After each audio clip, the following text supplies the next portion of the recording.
Mm.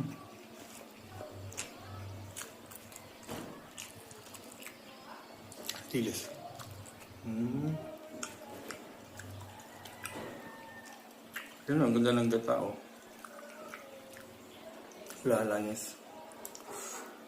Sa alam mo, mas masarap pa dito yung dilis pag prinito nyo sa kanya ilalagay sa gulay ng laing. Yan. Mas gusto ko yun. Wala kasi akong mantika ngayon. Kaya tinamad na ako lumabas. Para iprito. Para pala bumili ng mantika. Ayun o. Ang kain.